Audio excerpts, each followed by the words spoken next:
Hi, everyone. Um, my name is Sean. I'm going to be one of your moderators for this panel. Alongside me, there will be Alan, one of my colleagues from the site Comicosity, and we're excited to be hosting the Out and Proud panel. Let us bring in our panelists for this meeting.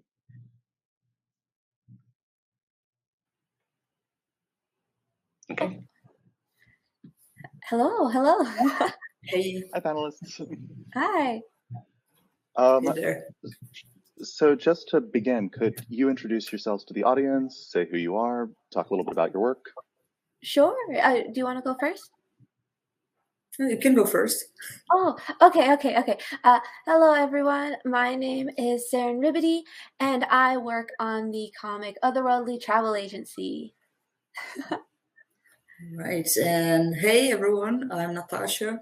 I'm an illustrator and comic artist. And for SaturdayM, I worked on the short horror Longest Night for the latest Summer of Manga event. So to begin with, since this panel is on LGBT diversity and inclusion, let's start with a question that many people ask, which is, why does representation matter in comics? Would you like? Sorry, I don't want to talk over. Do you want to go first? No, it's fine. I'm the person who follows. Oh, okay. Well, personally for me, I think representation matters because when I was younger, I would look at stories and I really couldn't find someone that I could connect to. Obviously, I could enjoy some of these stories, but there was sort of a superficial level to that. And when you see characters talk or say things or look a certain way, it kind of helps you remember it more. It has more of an impact. Right. Yeah, I agree with that, actually. You still have things to say? I'm sorry. No, I was keeping that response kind of short. Yeah, representation matters because of that, and also because it's important that people who aren't of any marginalized identities have them normalized to them in their everyday lives as well. Just like Val, I had trouble finding someone that, like a character in a story when I was little, that I could connect with. So it's very important. So I think that's a really good way to shoot into what were some experiences y'all had growing up, because you talked about the lack of representation for sure. But what were some media or some things you encountered that kind of informed your approach to representation in your own work?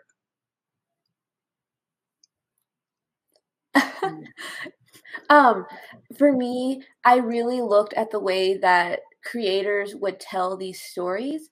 And I'd either understand, okay, so this is someone, even if they aren't necessarily part of this marginalized group, they took the time to research and study and uplift those voices. And I always thought that was super important. Yeah, I don't necessarily think that to write a story about a marginalized identity, you need to be of that marginalized identity. I think you have to approach it with empathy, which is what I always try to do. Because most of my protagonists represent me. I always try to write butch lesbians in my stuff. But I also have, like, for example, one of my stories, I have a trans guy, and it's important to research, and talk to people who are of those identities, or just pay attention to what they're saying in social media or YouTube and things like that, to be able to represent them a little better. And building off of that, like, what does good representation look like? You mentioned empathy. What does a story need to do, or perhaps not do, to feel like it is inclusive? Personally, for me, I feel like it needs to avoid certain stereotypes or using said stereotypes like as a butt of a joke. I also think that in order for it to feel like good representation, in my own personal opinion, is that it's coming from a place of respect. That's really mostly it for me. I think something that tends to eliminate problems is when you don't look at these characters as like, oh, this is my Black character, this is my gay character. You're just like, okay, this is this character that I'm creating, and how is his personality going to be? What are struggles they have? Like, make the characters complex and look at them as people instead of like just tools to say that you're being representative or something. Mm-hmm. So I really like those responses, especially Natasha, when you talk about not veering into stereotypes. So how do y'all take that process of developing an aesthetic and including different communities, especially ones that you're not a part of? For me, it's listening to said communities. There's certain methods for coloring, there's certain methods for line art, there's certain methods for art styles. And in order to be aware of avoiding certain things or using certain art methods that might work for one type of character but not the other, is to listen to those people who have grown up and have been drawing those characters for years, because they know, and they know what to avoid. Yeah, it's important to always be learning from other artists, regardless. But it is like, for example, I watched a lot of White Manga's videos, like about drawing black characters and things like that, because you grow up in like a racist environment, like a systemic racist environment, and you are not even aware a lot of the times of the things that you do or that you don't do. So I realized after some time that, I never drew black characters in my life at a certain point. And then I was like, well, let's start drawing some black characters. Exactly, because it's been Should normalized. be able to do that. Yeah. Yeah, exactly. It's been normalized. So you never think about it until you unlearn those things. Yeah. One of the interviews that came up, I believe, in the interview that Alan and I did with Saturday AM's founder, was they were talking about the challenge of creating diverse works. And I think it was actually with Wit Manga, they were discussing, why you're a person of color? Why are there so few people of color in your original drafts? They're like, I didn't want it to feel forced. And it's amazing how we internalize what normal or what is common should be, even when we are those identities. Absolutely. Exactly. Like, one thing that I hear a lot, that I see a lot on social media, is people being like, all your characters are queer. How, like, that's not normal. I'm like, have you met queer people?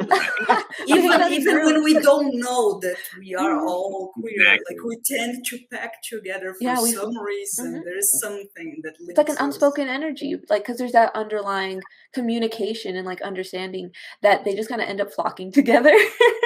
I mean, like you find out later that everyone is queer. Sorry, I cut you. Oh no, you're fine. You're fine.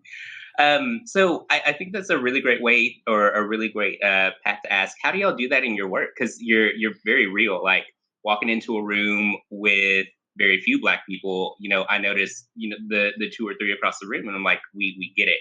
And same for queer folks or queer spaces. So how do you use your art and your work to kind of provide that home for different people, especially based on how you like to draw or what elements you like to put into your work?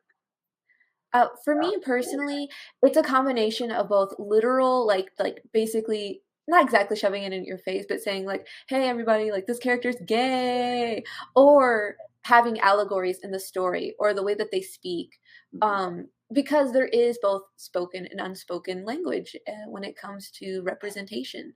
While you don't have to literally say things like, oh, well, this certain group of people is oppressed. There's always allegories if you don't want it to be literal. Yeah, I guess because I am very, I don't even know, but I just put the characters there and I show them as they are, and I hope that's enough most of the time. Like, for example, all my protagonists are butch lesbians, so I just put them there, and I noticed that sometimes people think they're dudes. Like with Longest Night, one of the comments that I saw, there was just a dude running the entire chapter. I was like, no, that's not a dude. I have a similar issue, but the opposite. Because I draw very effeminate characters. So like everyone just has, big old round eyes for the most part. So they'll always be surprised. They'll say, wait, that character's a guy? And I'm like, I mean, why not? Boys can exist, right? Hey, why not? Hey guys, can you hear me? Hello? Yeah. Yes. Yeah. Yes, I'm sorry to interrupt, but it looks like Natasha's having some buggy issues with her camera, so I'm just going to take her off really quick and then put her right back on. But Val, you could go ahead and continue your thought, and Natasha will be right back. Okay.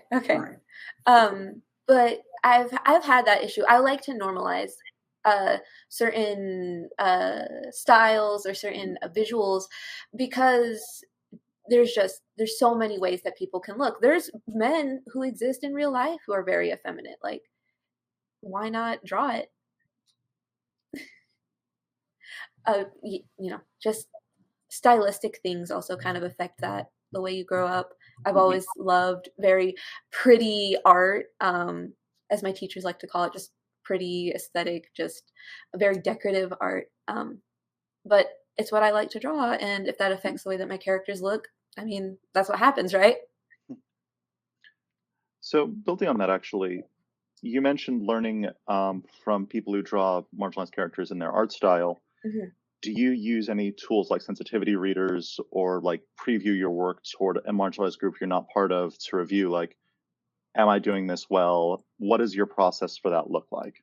So I've never done large groups for sensitivity reading, but usually what I'll do is I will look up artists who are part of marginalized groups or have been open about being parts of marginalized groups and look at their work. If I can get a hold of them, I try to contact them. That doesn't always work, but I always try to be conscious of what they're doing and how they want like their marginalized group to be represented. So with that, how do you strike a balance between learning new skills, learning new ways to represent people, and building that into how you like to do your own style?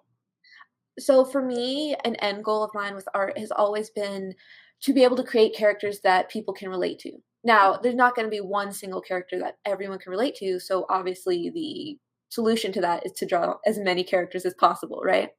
Because there's multiple groups of people. There's multiple, sexualities, disabilities, mental and physical. I just try to think of all those things when I draw. And that kind of just goes back into the researching and finding people who are from those groups. Oh, hi, you're back. Yeah, I'm back. It's just that, like, I'm sorry, but my camera does that. This is my camera. Right? Because I am an annoying person and I didn't buy like a separate webcam. I'm using my laptop's cam and it does this. Like sometimes it goes smooth, like I teach online and like my students don't notice anything, like everything's okay, and then the next day it's doing this the entire time. Oh no. So it just, since I bought the laptop, that's what it does. Oh, I see. So continuing though, did you hear the question when you were pulled out of the room? I didn't actually. No worries.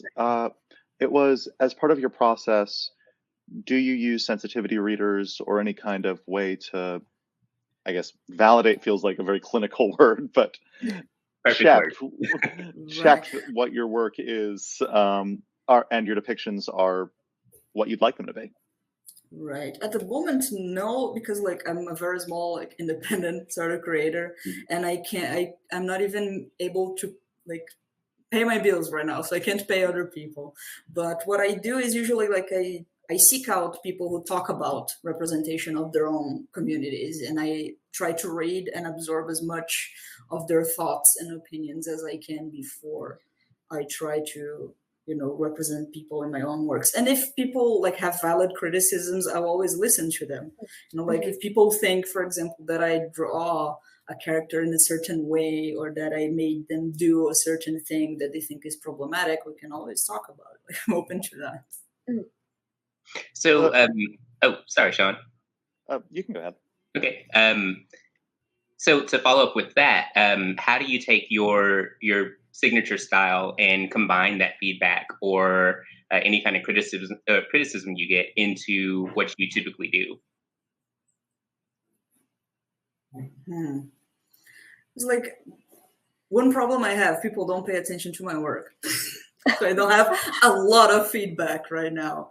But I don't think that, for example, an art style has to be an impediment to representing people correctly. Like there's no, because sometimes I see that being used as an excuse, like, oh, I draw this way, so I can't make this trans girl look like that. I'm like, no, that's dumb. Just make her look like every other girl you draw. It's like whatever. And like, oh, but because of my style, I can't color this person's skin. I'm like, no, you can't. Just change it a bit. Or look at the way that artists who have similar style color, Right. Yeah, And like if you color in a pastel way, there are pastel ways of coloring different skin colors. Like you don't have to make everyone look white. well, and that's exactly what came to mind. I've seen some really awesome artists of color that take pastel or really dreamy palettes and use them for darker or melanated skin, and it's beautiful. And it just takes people being willing to try it sometime. Yeah, and it's also okay if you go like, oh, I don't know how to do this, and it would be fun. It would be cool if you guys help me, to learn how to do this. Like, point me somewhere, please. Or, Exactly. 'cause sometimes we just don't know how to do something. We need to learn. That's human nature, not knowing how to do stuff. Yeah. Like, I'm terrible with backgrounds. I have to work on that. I hate backgrounds. Clip Studio Assets saves my life. That's understandable. So I gotta apply the same thought process to people. I want to loop back to something you actually both kind of mentioned earlier. Natasha, when you mentioned the word problematic, my brain jumped to it. One of the artists I once interviewed a while back mentioned the challenge that a lot of the pressure they feel drawing queer characters doesn't come from who you might expect it. It's often queer people, and it's often queer people going, well, this doesn't match my idea of good representation. This character is a gay dude who seems like he sleeps around a lot. And the comics artist, Joe, mentioned this character is based on my life. He's based on my experiences. Sure, there's some stereotypes here, but these stereotypes exist because there are people like me that exist. How do you handle, I guess, that kind of pressure to depict positive queer characters? And does it actually impact decisions you make? Like, would you be willing to draw a queer villain, or would that make you uncomfortable, or would you be afraid of backlash? For me personally, I mean, never assume any of my characters are straight, right? So like all the characters are gay. Don't have to worry about the idea of queer coding a villain if everyone's gay, right? but in seriousness though, I feel like it's about intention at the end of the day of who it's coming from. Like that's why you do your research whenever you read like, okay, this author has a lot of racial stereotypes. What's going on? Look it up. Oh, this person is Black. Like this is their experiences. Maybe take a step back before you run to your keyboard to get mad at them. Yeah, that's one thing that, like, honestly, it makes me angry, because every time there is someone suffers backlash because of a queer character, almost every time I go to look at it and it's a queer creator that's getting destroyed on social media because they represented a queer character in a way that some people didn't like. And it pisses me off because people don't do that to cis straight creators. They don't do that. And I think it's it's a problem that we have. Like, for example, I think it was last year here in Brazil, we have like independent publications and like queer writers, they write their novels, their stories. And there was one that was like, I didn't read it, so I don't know exactly how the story goes. But from my understanding, it was a retelling of like Beauty and the Beast, but with lesbians. And the author is a Black woman, a Black like butch woman. And that's how they represented the main character in the cover, who is a Black butch woman. And then people destroyed the cover of this book and destroyed this book on social media because, oh, you're going on to the stereotype that Black women are masculine. And I was like, do you realize you're doing this to a person who exists? Like, she is a Black woman who is more masculine. And you're telling her that she cannot be represented because that's problematic. So I think we should stop assuming bad faith immediately when we see some types of representation that maybe bother us on the first contact. Like maybe we should go and be like, oh, let me know more about this author or about this story. Why is this character like this? Or why am I so bothered by seeing like an effeminate gay guy who sleeps around? Why does this bother me? Because these people exist, they're out there. So I think we should stop assuming bad faith from creators immediately. So with that, I like where you're going with that. And it kind of reflects on something earlier that both of y'all were talking about. On one hand, there's challenging, systemic bias, internalized bias that we're all exposed to.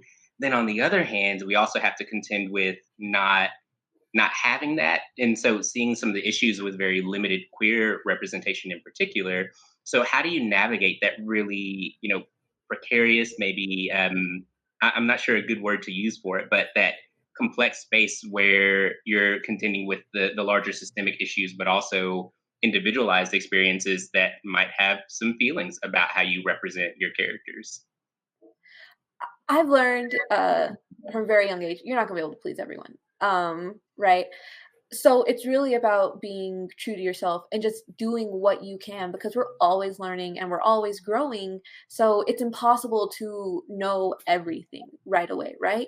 If someone tells you that you did something that came off as crude, or maybe you used a phrase that you didn't know was like, based in a slur or based in a problematic past, it's, you just learn from it, right? Like, you don't know everything. People will help you along the way, and you can just kind of roll with the punches. Yeah, I agree with that. You can never, absolutely never please everyone. I know that if people ever start paying attention to what I do, people are going to have a problem with all my protagonists being butches for some reason. They're going to find a problem with that. They're going to find a problem with the trans guy in my main character set being the tallest person. They're going to be like, that's not representative of the... I'm going to be like, if tall girls exist, tall trans guys exist. Like, come on, let me play with my characters. Let me be diverse with my characters.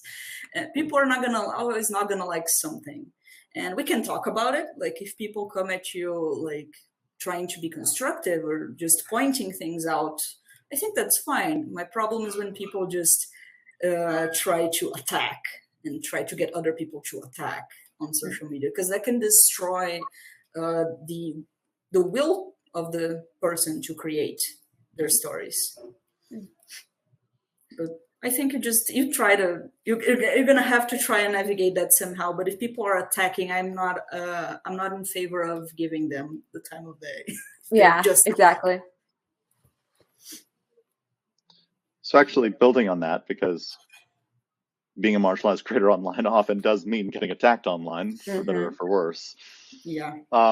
How do you recommend people who deal with those problems navigate it? It's complicated. I was gonna say it's easier said than done to just say like, oh, just be yourself. Who cares what the haters say? The block button's free, because it does take a toll on you. Because it reminds you of things that have happened in real life if you are open, or you've heard maybe family members or friends or people at school or work. It does take a toll. And for me, what I found works best is really just taking a deep breath, and just, literally just taking a deep breath and kind of letting it pass. You're going to feel shaky. You're going to feel scared. You might feel threatened sometimes, depending on how bad it is. But as long as you can just take it one day at a time and just realize, okay, what am I working towards? Is there people who can support me? Is there people in real life? Is there people online? Is there a creator that I know fights for the same things I believe in? Just kind of helps me get by. Yeah, I agree with all that. I think two very important things. You have to see if you have a support system of any kind, either online or in real life, preferably in real life if possible. Yeah. Because sometimes if your support system is online and then you're having a hard time online, that can crumble very quickly. So you need to have some sort of support, even if it's very small, and you need to always weigh what you think is best for both your career and also your mental health. Like, you cannot let randos online destroy you. So if it's taking a huge toll on you, maybe try to find another way to navigate your career that you can stay away from, like, for example, Twitter for a while. Yeah. I like to make the joke that every time someone is like homophobic or like transphobic, anything like that, I like to make the joke like, okay, the next time that someone is gay, I'm just gonna make another gay character. Like, stay mad. Like, I don't care. You're not drawing my comic. Are you paying my bills? No. I was like, oh my god! Oh, here you did a transphobia. Wow, never heard that before in my life. You did a homophobia. Right? Wow, how new! You're so like, creative. Like, get a new insult. Like, go do something else. So first, I just want to say there's so many gems coming out of what y'all are saying. Like there's like all these mental notes in my head. So this is wonderful. Um, but from there, one thing I'm curious about is what joy do y'all find in doing this work? Because what I really appreciate about both of y'all and how you represent things is that you have a distinctive style. You have a way that you want to tell your stories. And so what is some of the joy you get out of creating characters, especially queer characters, in your work? I just love being able to create characters that I can relate to, but not just me, other people. Every time I get a comment, every time I get a DM, every time I get like a message of someone saying, "Oh, I love this character. I love the way that you talk about this issue or the way that you made a reference to this other issue." Like it just makes me so giddy and wants me to push forward with drawing. So that's Yeah, really same. Yeah, it's very good when you're also, because I like to tell stories and I like to tell stories through characters. So it's just, it makes me happy to be able to do this with queer characters. In because like just there are so, and sometimes people question you, right? Like, why do you only write queer characters? Why do you only draw queer characters? Why just lesbians? why And I'm like, not? why not? Why not lesbians? I've gone through my entire childhood and good part of my adolescence without seeing lesbians. Now I want them. Let me have them. Let me make them for other Right? people who want to see them. Like, let me make up the difference. Every character gay let's from now on. balance it out. Not straight. But yeah, I agree. Why not? Why not? Why not gay people? Why not trans people? Mhm. Why not black people? I don't know. Just let us make them. Right. I believe we may have questions pending, but before that, Alan, do you want to ask any final questions before we ask if there are questions from the audience? All of my questions are like, hey, what kind of anime and stuff do you want to watch? And I've been trying to veer away from that, but I am really curious. Like, what is the stuff that you love? Or Natasha, when you just mentioned the lack of lesbians, one of the big things that came to mind for me was Sailor Neptune and Sailor Uranus from Sailor Moon, because that was one of my first experiences with queer characters, especially from a young age. So what are the things that you love, or what are some of the pieces of work or art that really drive you? Right. The Sailor Moon thing is funny because they came to the West as cousins, right? Oh my god. In Brazil too, I think. In the dub they were cousins. So it was funny because I didn't really catch that there could be something queer going on with Sailor Moon. I was very small when I watched Sailor Moon. I was like 5 or 6. So I didn't catch that, but looking back, it's like, oh my god, that was right there, and I'm so happy it was. Yeah.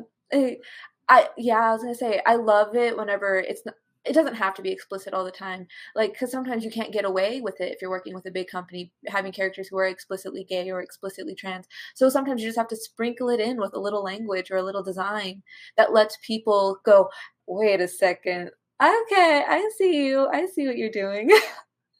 Yeah, like one thing that made me enormously happy was Ymir and Historia in Attack on Titan.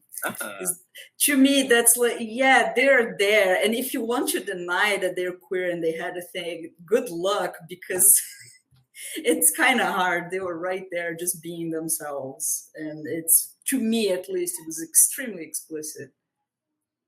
I don't know. Yeah, I personally love like animes and mangas that may not be literally about like LGBTQ plus themes, but like if you squint, like you could definitely see it. Like a character who doesn't fit in because maybe they don't look the same as the others, or maybe they don't fit in because of the people they hang out with and like they're outcasts. Like the concept of a character being an outcast because they're not the same as the others could be seen as like LGBT related because you are LGBT. So like, who's to say that they can't be, right? Yeah. I think the very first time I saw a female character in an anime that I was like, oh, that one was Ruki from Digimon Tamers. I don't know if you guys watched that. Yeah, that's my favorite Digimon season.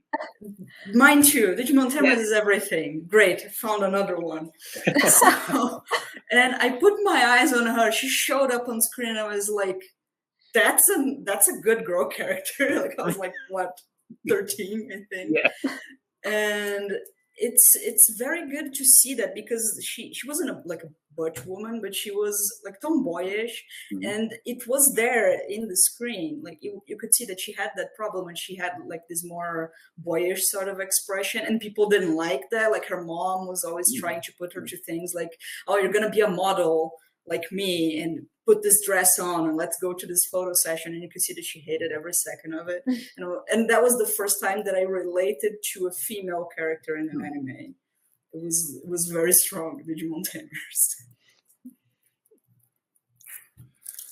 All right. Oh, cool. We have a question. Oh, you're gonna read it. I'll read it aloud. Okay. I have no idea if that little pop-up is visible for everyone or just Right. us. Some people might be looking away. How do you feel about non-LGBTQ creators trying to represent the community, even when it's done poorly? For me, again, like I said, it's all about intention. If your intention is like you're doing it for the best that you can, you're trying to make those voices elevated. I mean, just take it with a grain of salt. You're going to learn, you're going to grow and evolve. Whenever, it leaves a sour taste in my mouth when it's used like the butt of a joke. Like drawing a character who has like caricaturish boobs and then like has a mustache and a beard, and you're trying to say like, oh, this character is trans, but you're not doing it in a way that's meant to be respectful, and it's meant more as a joke. That leaves a sour taste in my mouth. But as long as your intention is to elevate those voices in a way that's respectful, I mean, you'll learn, right? Yeah, I think that's the thing. And we also have to be careful with what we think of something that's done poorly. Because sometimes you have people who are going to come at you and be like, oh, there's a feminine gay guy, and like have a problem with just this gay guy who's kind of feminine just existing. But sometimes it is like, for example, when you, like she said, when you do, but they're the butt of the joke, and you're just putting them there as that identity to get laughs out of people. I think that's when the problem is. But if you're trying to do this with just to include people with good intentions, I don't think we should even discuss. I think, of course, you can make the characters you want to make. Like, you should be free to create all types of characters that you want. All right. I got this. Oh, go ahead. To make it less forced, is it ideal for gay representation to be added if it's part of the plot? I'm also part of the community, by the way. I feel like it doesn't matter per se, because a character can be gay without the story being about LGBTQ+. Like I had mentioned earlier, it doesn't have to be only about the romance or the sexuality of a character. It can just happen to be they are gay. Like, I mean, that's how I do my stories. It's like, oh, these characters are off on some adventure. They just happen to be not straight. That's it. I mean, of course you can do either way, but at the end of the day, just do you. It doesn't have to be about romance.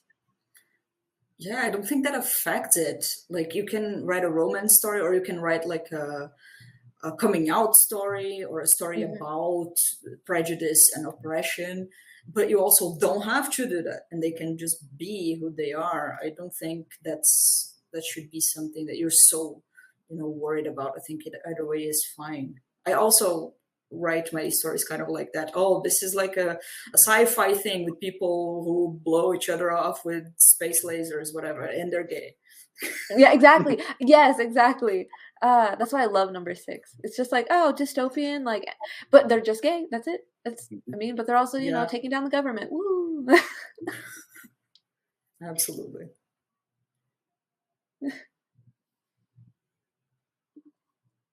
Oh. Do we have another pop-up? Mm-hmm. Yes. Oh. Can y'all see it? I know. If you I might can't read see it, it, sometimes actually. it doesn't pop up. I got you then. For me. It kind of goes. Yeah. Has there? Oh, Okay, there we go. Has there been Okay. any sort of challenge finding reference for writing or designing a character with a lack of mainstream representation? Yeah, it's the combination of certain marginalized groups that you might not understand that there's certain intricacies, like the way that white gay men are represented, or the way that their experiences are, is not going to be the same as a man who is black that is gay. Because there is that superficial level of skin color that adds another layer of difficulty uh, in their lives. So the way that they're represented, the way that uh, gay men are usually seen as feminine, and that the way that the stereotype of black men is that they're masculine, and that they have to be masculine. Um, there's those ideas of multiple layers of like stereotypes and I forgot the word I was going to say. Let's just say representation that you will not understand the nuances of unless you go and find those people who experience it every day. Yeah. And I think it's also a matter of like how comfortable you feel with trying to talk to people. Because sometimes you're not going to find this in the wild. And you're going to have to ask some questions to people online. And I have trouble doing that. For example, I'm a very quiet sort of like, I don't go out of my way to talk to people. If people talk to me, amazing. I'm gonna be the most talkative idiot ever. But I normally don't approach people. So for example, if I had to write, I don't know, a Muslim character today, I would have issues and I would have to research a lot because I don't know a lot about the culture and different sorts of representation that can exist. I will have a lot of trouble. And maybe the best course of action would be to have to speak to people. So you have to see how you go about these things. So some resources about some marginalized groups are easier to find than others.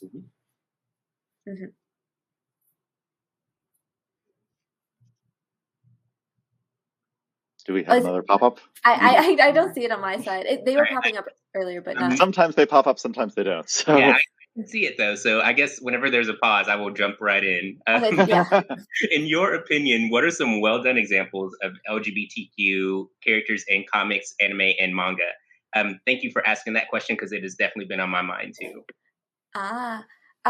You want to go first? I've been going first every time, so I feel bad. It's hard to think about it sometimes because the first thing that comes to my mind is, like I said before, Ymir and his story, because I'm an Attack on Titan crazy person. So they are the first ones that come to my mind. I really like the way that story was done. I think it was a good example. I'm gonna have to think about, because I'm not one of those people who just watches all the anime. I'm very annoying to start watching or reading something new. I keep on rereading or rewatching old stuff that I like an idiot. So I have to think. I mean, I have my answer. It's been the answer since I was in middle school, is whether it's explicit or not, is number 6.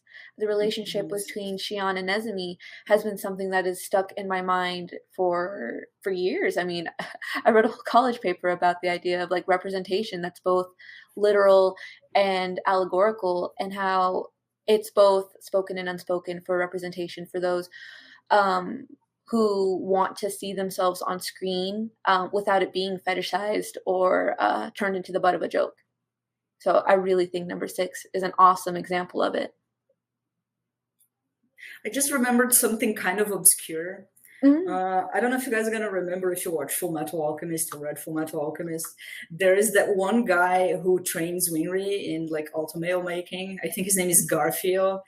And he's like this enormous, muscular dude who wears makeup, like has this sort of feminine.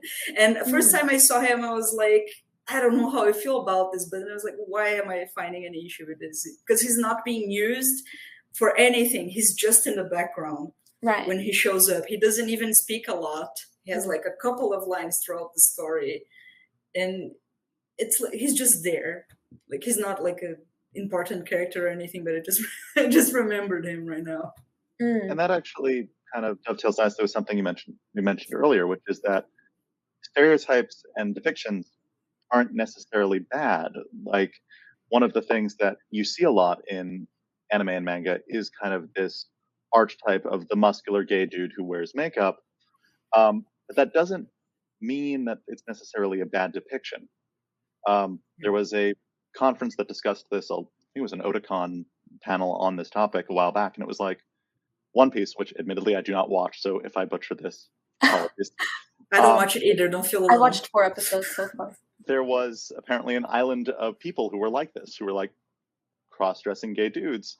And the panelist was saying, you think this is going to be the butt of a joke, and you're watching, waiting for like the shoe to drop. And it's like, no, they're actually all highly competent, and the one person who makes fun of them ends up paying for it. So that's you end up with these cases of representation which are not what you expect, but not necessarily bad. Right. Mm-hmm. Yeah. And now that I talked about Fullmetal Alchemist, I also remembered that Major Armstrong has two other sisters besides Olivia who are like gigantic. Yes, I remember fondly. And you're like, is this offensive? What is this? But it's kind of, because you don't know anything about them. All you know is that they're his sisters and they're like gigantic. You don't know if they're cis, if they're trans, if they're anything. You have no idea. Mm-hmm. Which is kind of nice, though, is whenever there's a sense of ambiguity with certain character designs, is that people from those groups can relate. Like, there might be large, muscular trans men or women who are like, I see myself in these characters. Yeah. And also, Major Armstrong himself is kind of a stereotype as well. I love Major Armstrong. I love him. He's a huge buff dude who's super sensitive and fights only when he needs to. The Armstrong family in particular, like they're, especially in Brotherhood, the wide range of how they show up is really cool compared to the first series. Yeah, all of them are really nice. I really like the Armstrongs. And I also like that if you take Armstrong as gay representation, if you look at him as a gay guy, it's interesting to see how he was the one who had such a great issue with the war and what was happening that he said, no, I'm noping out of this. And everyone else just continued killing people. And he was like, no, I cannot. So that's a way to look at it, of positive representation. Right. So yeah, the Sailor Moon thing, right? There's the gay couple in Sailor Moon as well that we were talking about before. Or throuple, if you look at Pluto, Uranus, and Neptune together. Yeah. So we have a new question, which is, are you dissatisfied with the way Japan portrays the LGBT community? That's a very generalized question, because that's assuming that a whole group of people are conspiring. I would definitely say that there's problems with representation everywhere for nearly every group of people. It's just a matter of learning and growing, because on one hand, you can talk about all the bad ways that LGBTQ plus people have been represented. But on the other hand, you can talk about all the good ways. It's kind of an overgeneralization to assume that a whole group of people are inherently bad at doing something.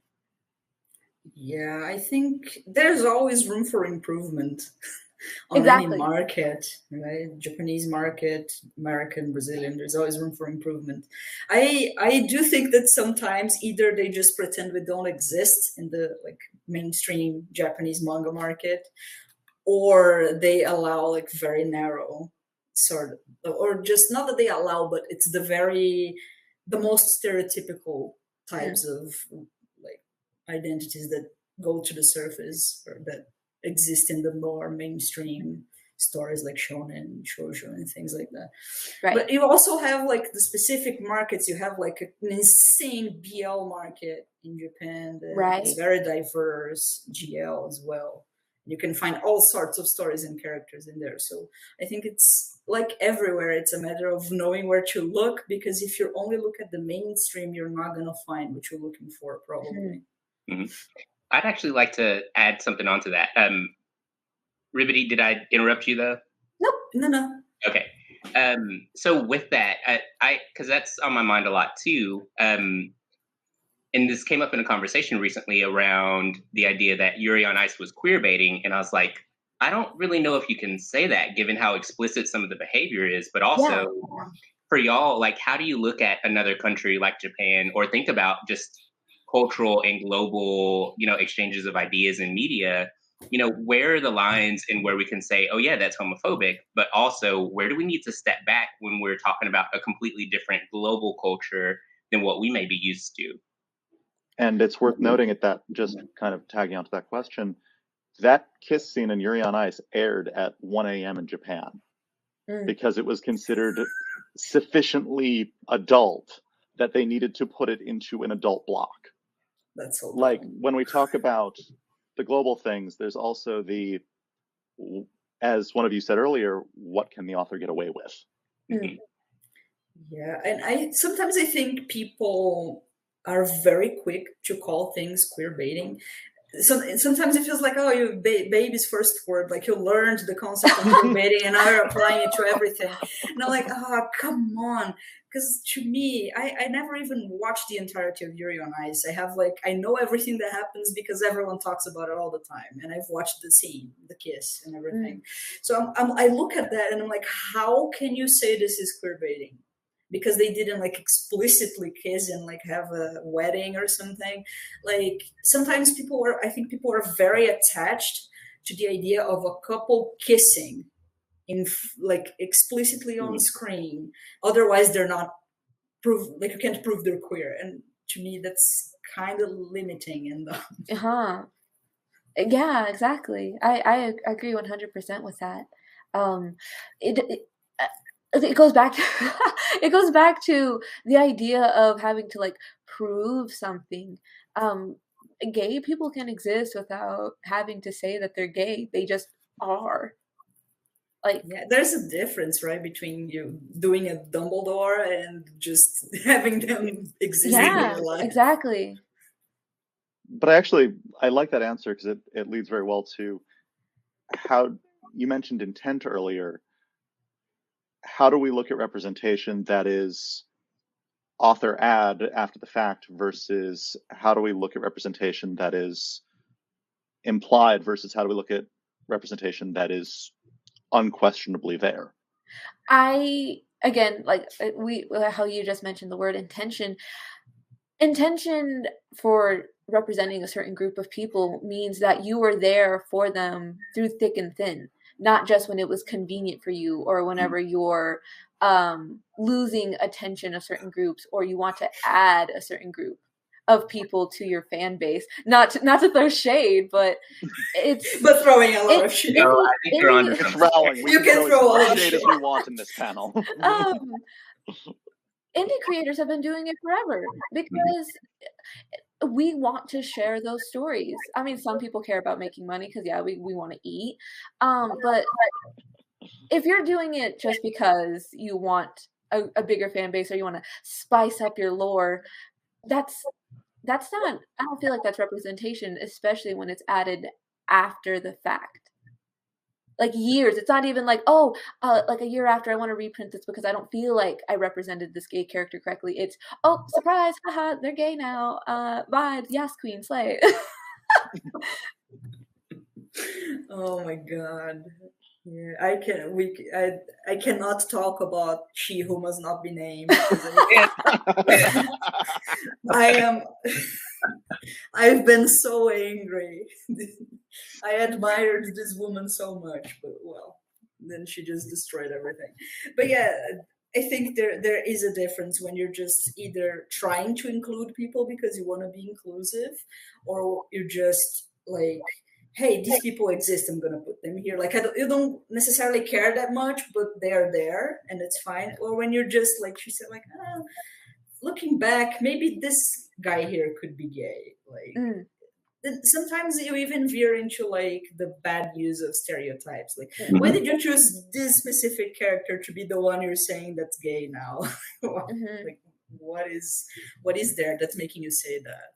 Well, because when you mention Dumbledore specifically, that plays into some kind of deep-seated ideas about gay men, as elderly gay men in particular, like celibate, haven't had a partner in a long time, unrequited love, like it in a really weird way. And I think people have been talking about this with other characters too. There was some nasty stuff kind of going on, and it was hard to miss at first, but it's low-key sinister when you really think about it. Yeah, I was rereading the Harry Potter series before she did the big one a couple years ago, and reading through the whole thing again and reading it in English this time, I was like, okay, this is sort of gay here in the first book, descriptions of Dumbledore, but also how do you balance that? Oh, this is sort of gay, but it feels like it's like a, I don't know, a cis straight white lady's idea of how an old gay dude is, and how do you balance it out? Because it depends on your or on the intentions, like Val was saying, right? If she was doing that coming from a good place, okay, but now I doubt that. Yeah. Now I don't believe that. And for you both, does intention, I feel like scale is a weird word, but scale with how much press they put out? Like if an author says, I have done this great work and included all these queer characters, and then they flub their depiction, is that more severe than someone who never mentioned it and has an issue? I feel like the larger your platform is, intentional or not, you have a responsibility, and the way that you say things affects other people in real life. You can make a mistake, absolutely. No one's going to fault you for that because we all learn, right? But you have to understand that there's some due diligence needed whenever you have that large of an influence. Yeah, because you can have like one of us here, like independent creators, like we try to portray a certain community or a certain identity, and we like do a bad job of it, and we're like, oh, that was bad. Like it should get better. You have that versus Disney screaming, "This is our first gay character ever!" in every movie they release. Yes. And like, no, shut up, stop. We're gonna get first gay character who holds hands in some way. Exactly. Oh my god! Like, oh, here, get representation in Star Wars. 2 women in the background, right? With a lot of people. Like, come on. Like no names, nothing. Yeah, that's which is why I was asking about like I think the platform matters, because if you're someone who holds a press release saying, "Look at our diversity," my expectation for your diversity abilities becomes much higher than would it be than if that was just there. Right. Exactly. Especially for like a huge multinational company. Like, come on, you said you were going to do it, so now I have to do it, and I don't accept anything less. Well, and here, education's really bad about that. Lots of students of color talk about being in a small number and then being in a lot of promo materials, but the campus largely not representing them. There's a lot of ways, the superficiality of the moves, the kind of low bar part of representation, how that can drive a lot of stuff. Yes. I also wrote a paper about literally that exact thing, about the disproportionate people of color shown in brochures versus their actual statistic in that college or school.